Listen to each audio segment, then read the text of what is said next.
Hey guys, it's Eric here from E&M Guns. We're going to bring you a cautionary tale.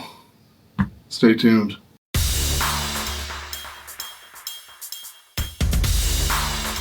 So, as you've probably seen, quite a few channels are doing these force reset triggers. I picked up one from Arizona Regulator, which is just this little guy here. And the way he works, your upper receiver, there's a little space right here at the end. I don't know if you can see that, but he just fits right in there. Sorry. It fits in just like that.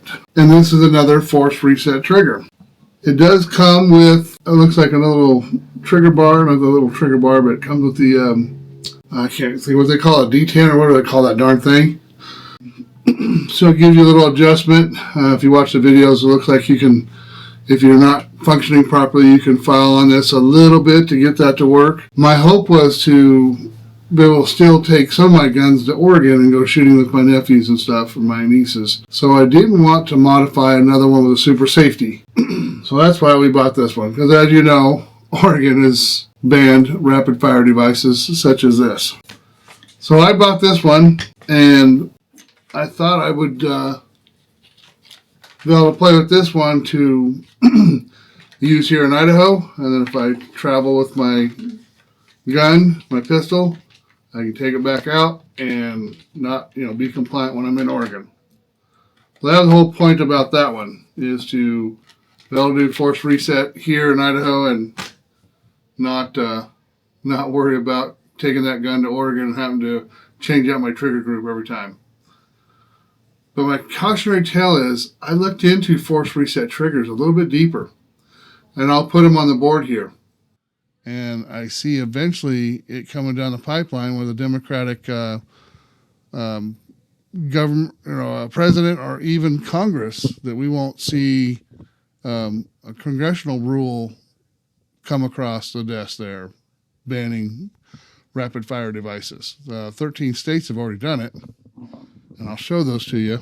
And the reason I'm bringing this up, guys, is we are one tragedy away from these being taken off the market. And they were off the market for quite a while. And Lawrence DeMonico and, who was it? Was it National Association of Gun Rights fought with them? But you already have, like I said, I think 13 states. And they don't list Oregon on here. Oregon just passed theirs with Measure 243. But these are the states that are basically have banned force reset triggers. The only one that's kind of a surprise is Florida. That's a reddish state, but the rest of them are all Democratic states. That wasn't a surprise to me.